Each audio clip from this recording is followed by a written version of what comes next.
Does Indiana Governor Mike Pence have his sights set on becoming President Pence in 2016? That was among the topics our Mark Mellinger covered as he sat down with the governor for a recent end-of-the-year chat. Assuming you did run for president, what would be the rationale for a Mike Pence presidency? What would make you different from all the other candidates? I haven't really thought very much about it.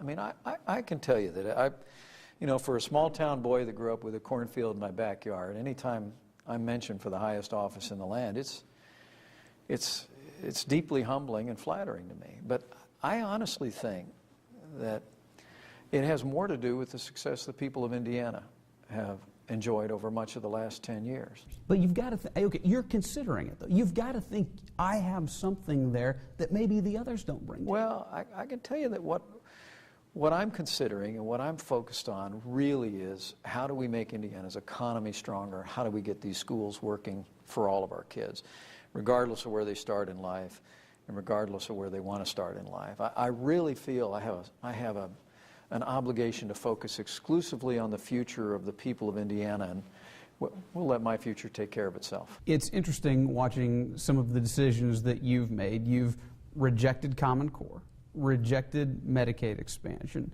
rejected federal preschool help, filed a lawsuit on the president's executive action on immigration. What message are you trying to send with these moves? Well, I don't know that I'm trying to send a message as much as we're trying to call them like we see them. This is not a unifying theme or overarching vision of your administration? Other than my belief that the cure for what ails this country is going to come more from our nation's state capitals than it ever will from our nation's capital.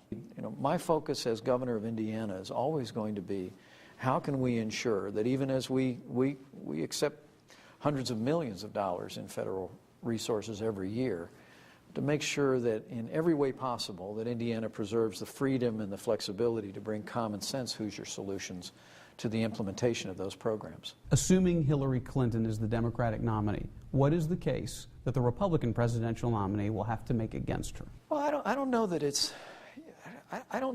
I think of public life as a case where you make your case against something as much as for something. I think anyone at any level of public life does well to articulate a very clear vision for where they want to see their state or their community go in the future. And I think our party would do well to take the same view. Do you hope that the Supreme Court takes up and rules on the matter of gay marriage? People who know me well know that I'll always believe marriage is between one man and one woman.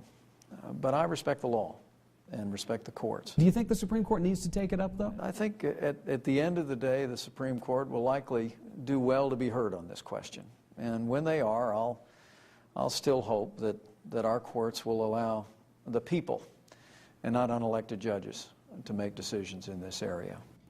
And that was Mark Mellinger reporting. Tomorrow on Nightcast, he'll talk with the governor about his education agenda for next year, including lifting the caps on these schools' state vouchers.